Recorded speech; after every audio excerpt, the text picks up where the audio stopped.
Hello, and welcome to Women in Business, where we interview entrepreneurs and senior managers and show you the strengths, successes, obstacles, and roadblocks women experience in business. Since I believe every person in business needs to be visible, I'd like to invite you to watch www.sob6, that's the number 6, tips.com, which will give you some valuable information should you get the call to be on radio or TV, which I think is extremely important. If you'd like to contact me personally, drop me a line at Gayle Carson, that's Gayle, Gayle Carson 13 at gmail.com, or go to my website, www.spunkyoldbroad.com, and sign up for my weekly newsletter.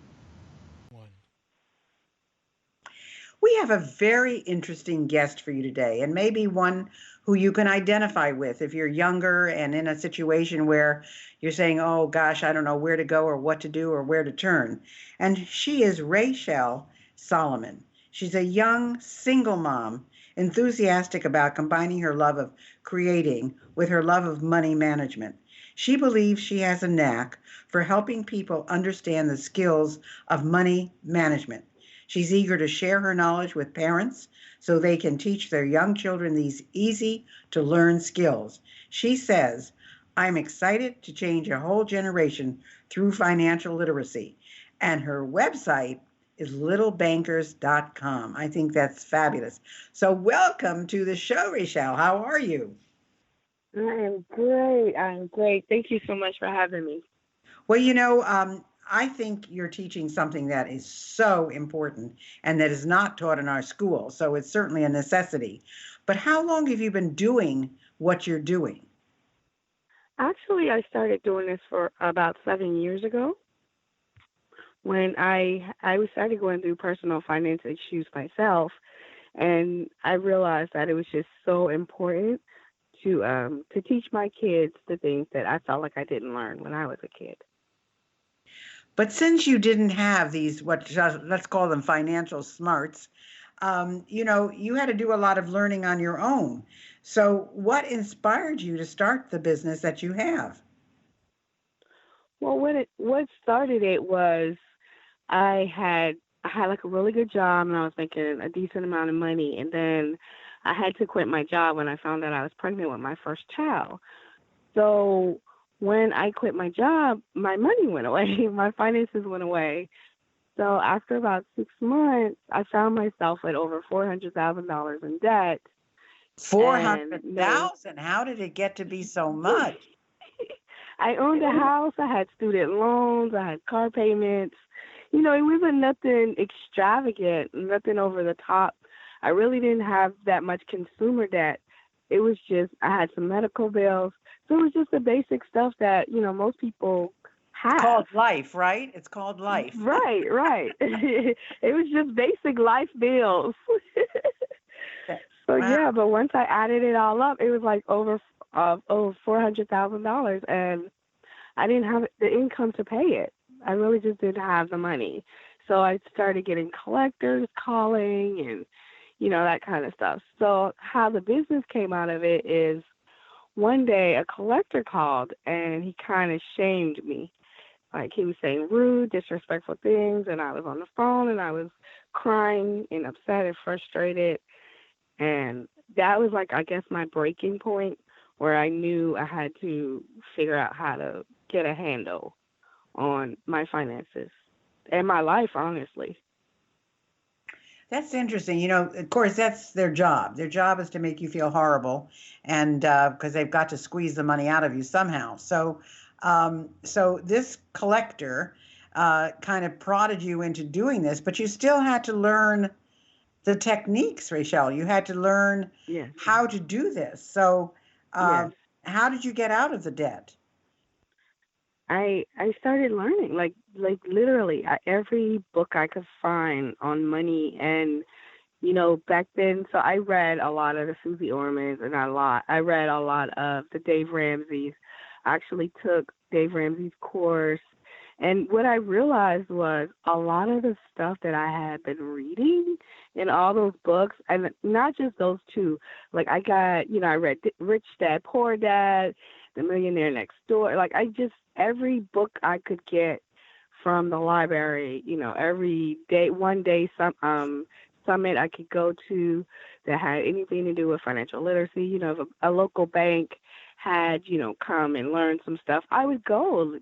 Programs at the library, whatever I could find that had something to do with personal finance and, money in my situation, I would go.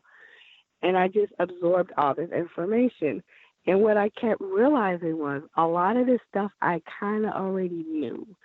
Like, people had mentioned things in the past, like don't spend, all your money. That was one, make more money, save more money, just little things control your spending habits. But I wasn't doing any of it because at that point I was making almost six figures, not quite, but I was close to six figures, and I didn't have any kids at first. So when I was making good money, I didn't do any of those things that I should have done.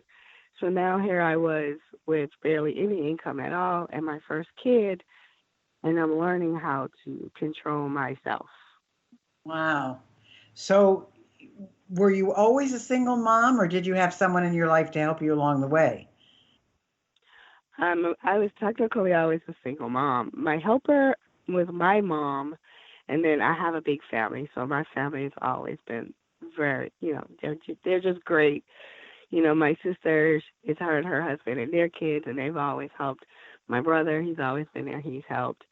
My dad actually passed away when I was in my 20s, but his family, they help. They'll come and get the boys and stuff like that. So I've always had help. And then don't get me wrong, my son's dad is active.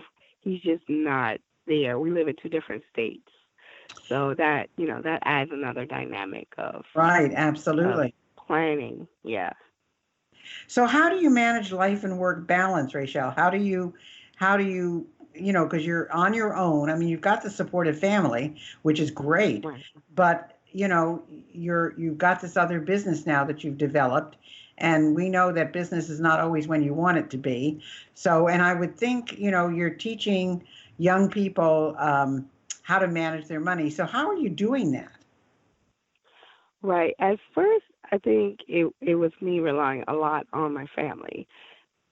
But now that my kids are getting older, I actually pull them into it. So what I'm teaching, other people's kids is the same stuff that I'm teaching my kids, which allows me to bring them into it, bring them into my business. So we're reading my books together.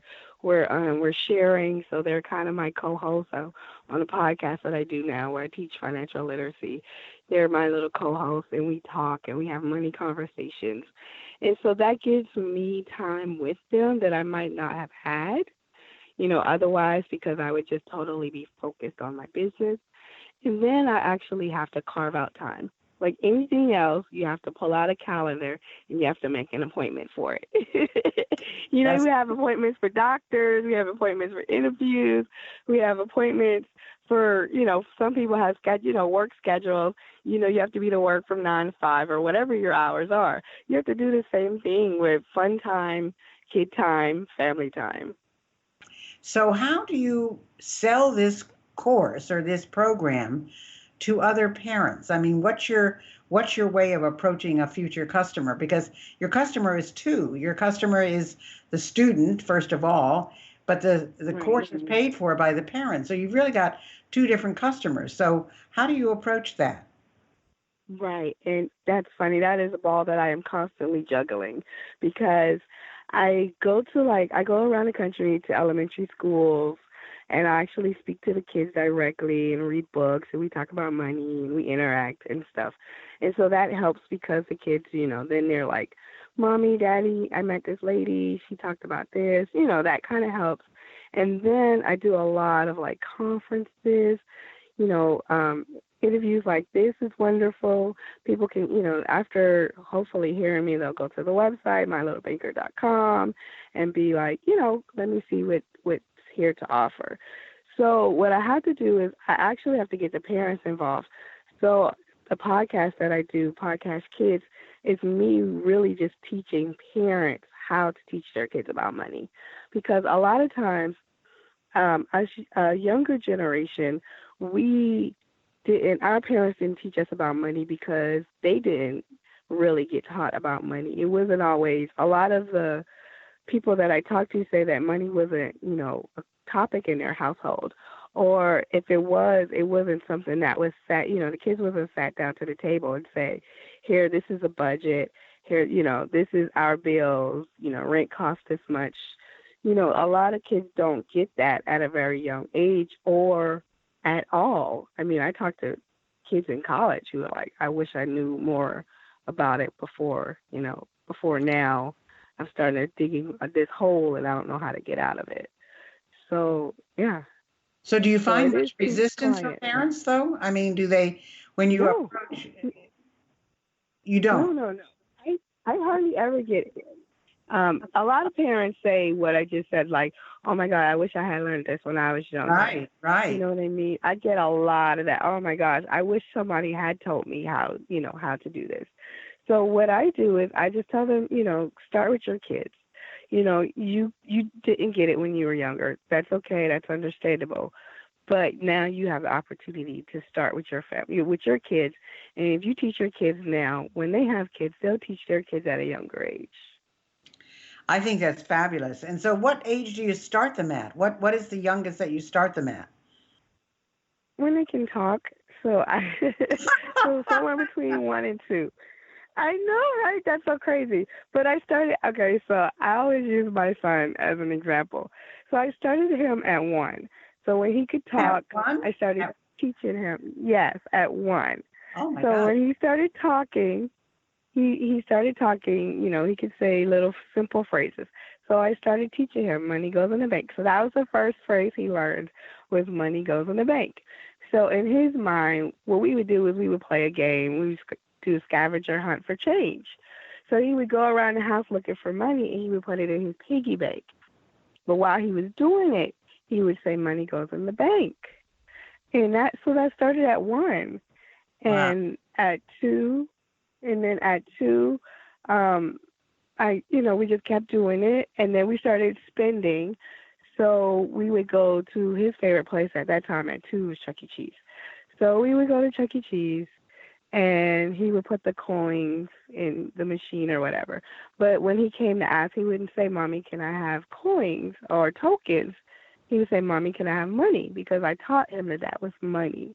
Because I wanted him to understand that when you're doing this, you're actually spending money.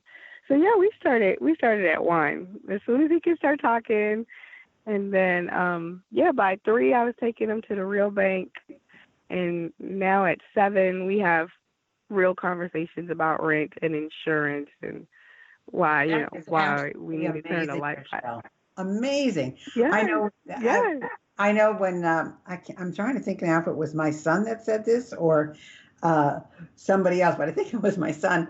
And he would say, "Well, just write a check." I mean, the check didn't equal money to him. It was just, if you don't have money, well, I'd say I don't have money. Well, write a check. He didn't equate Right, check with money. I thought that was so interesting, right. and to have to explain that, you never think about that, that somebody doesn't understand that you have to have money somewhere in order to write the Right. check, to get it out. It's something that they didn't even think about. So, what is your future Hmm. plans for little bankers? What do you want to see in the future?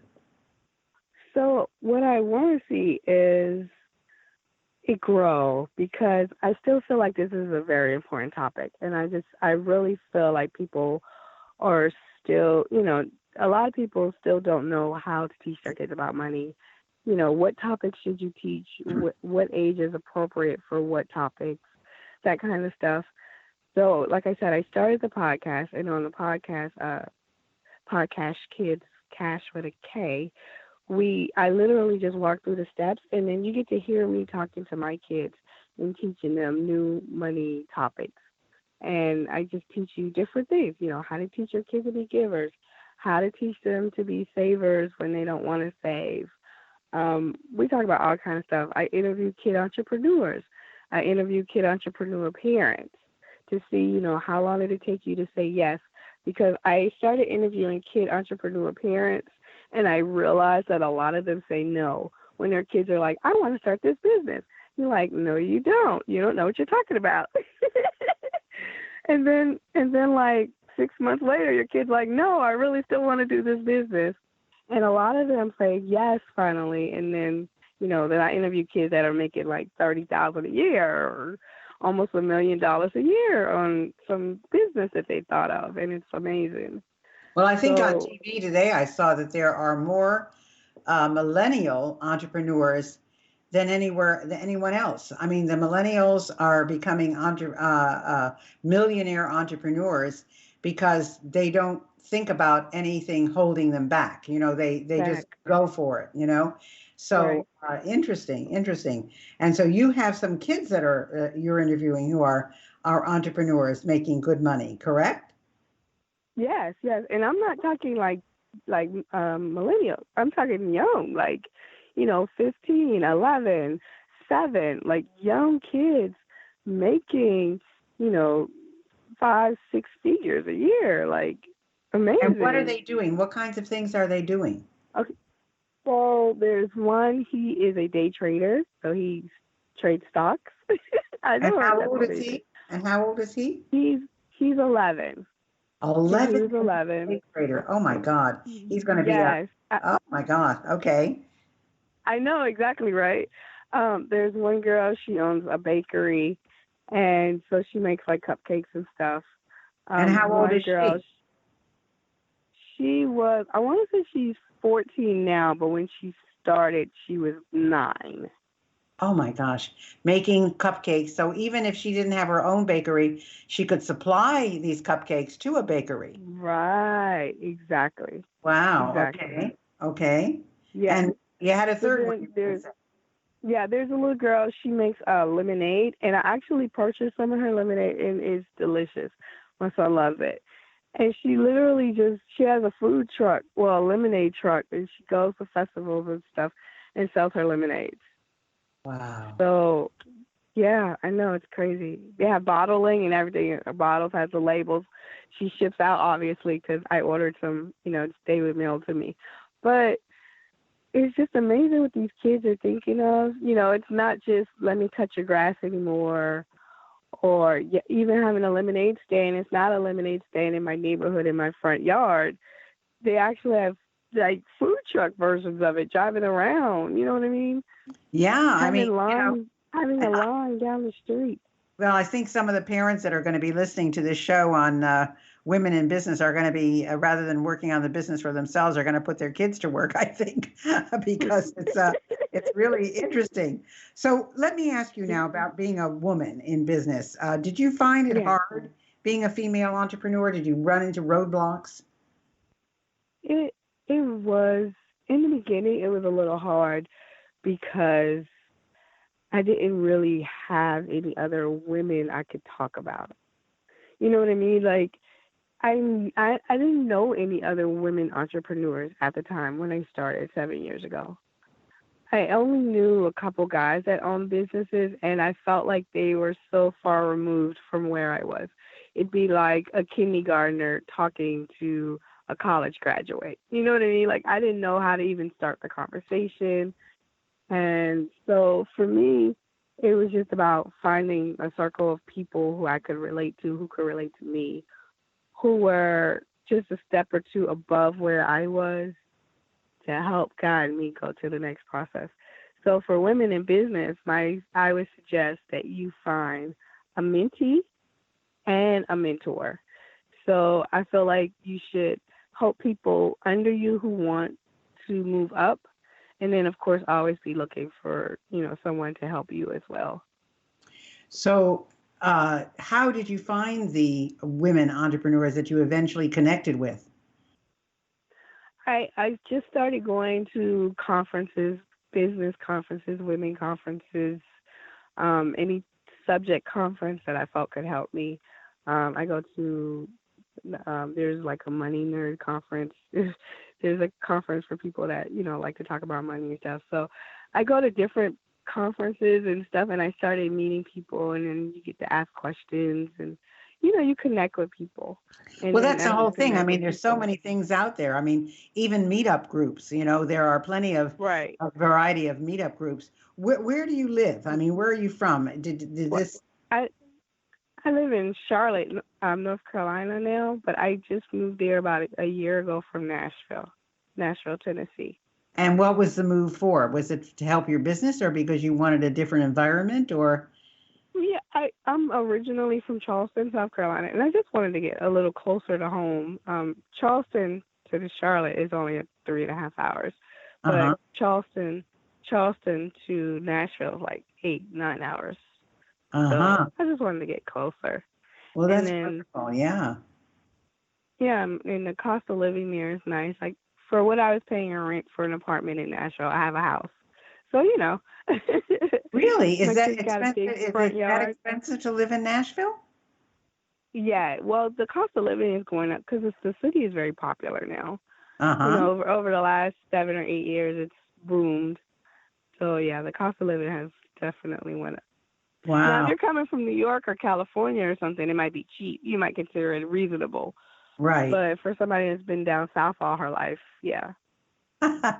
Okay. Well, what about books? Are you going to be writing any more books? Yes, yes, yes, yes. So my goal is to have a new one come out every 6 months, and I know that's a little ambitious. It is ambitious. But I've written a few that aren't out, so I think I can, as long as I don't stop writing, I should be able to come out with a new one every 6 months. So the newest one just came out is just what Alex needs. It's a book about being happy and content with what you have. Sometimes love from family and parents is more important than the newest toy. So I think that's a really good one. So And then yeah, where I can have they get these books and where can they find you, Rochelle? they can go to mylittlebanker.com, and you can find the books on my website as well, mylittlebanker.com, or you can go to Amazon for the books, actually. Now, let me just tell you how she spells her name because it's not the same as most of you think. It's Oh, yes. Rochelle, Raeshal Solomon, Yeah. Raeshal Solomon, and they can go to your website. They can find out more about you and the books and the things that you're doing and so forth and so on. I don't know if you have a gift that you want to offer anybody or there's anything on your website that's available that they can check you out with, but maybe you can tell us a little bit about what's on your website. Yes, so my website actually there's a blog on there, so I talk about in detail about, teaching your kids about money and different concepts like co-parenting. How do you co-parent if you're in two different locations and still stay on the same page of agreeing to teach your kids about money? That's just an example. But yeah, I do have an offer. You can get 10% off of any of the books that you order, and the code is Women in Business. Okay, so if you put in women in business and you go to her site, you're going to get 10% off on any of her products. And I think that's Yeah. a great thing that you're doing about co-parenting in different locations. Of course, you have to have a co-parent that's cooperative, Um, Right, and that's actually in the blog. I think that was step number one. You have to agree to talk yeah, about it. yes. And of course, do you tell them what to do when you don't have someone who's cooperative? That's a whole different ballgame. But Yeah, right. You just you read another article. move that's on, right. move on to another topic because then you're on your own teaching it. But Yeah, yeah. it's tough. It's tough. Well, we've got about 2 minutes left, Rachel. So, is there anything we haven't talked about that you would like to tell our listeners? I would just like to first thank you for having me on the show. And then I would like to tell the listeners that it's never too late to start talking to your kids about money. That is a very important subject that will touch every part of their lives for the rest of their lives. So if you don't know the answer, just try and learn it and teach them what you can. Sometimes just telling them a story about something that you did that was a mistake can help them. Yeah, people don't like to own up to their mistakes. They like to kind of hide them. So they don't That's necessarily true. talk about them. And I think it is absolutely brilliant that you started your son when he was 1 to talk about go to the bank, go to the bank, go to the bank, kind of like a mantra. But Yes. that's all a part of it because if you can control your debt, and if you can uh, save for the future, and if I mean, it shouldn't mean that you don't have fun or that you don't Right. splurge occasionally, but being and having good sense about it makes all the difference in the world. And I just don't Right. think you're ever too young to learn anything like that. So, Rachel, it has really been an education today. Hopefully, not only for me but for my listeners as well.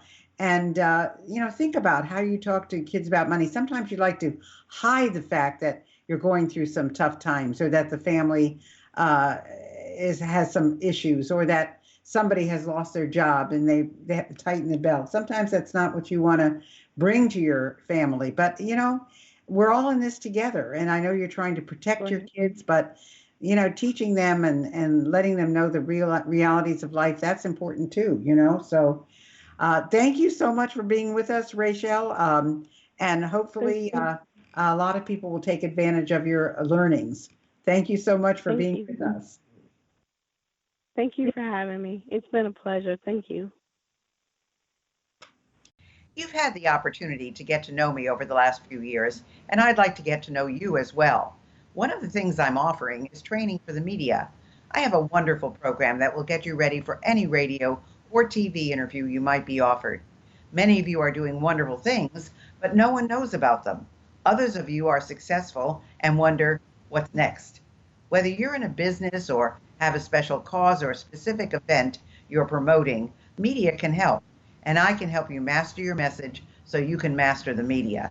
If this sounds interesting to you, email me at gaylecarson13@gmail.com with media training in the subject line. I promise I will be in touch.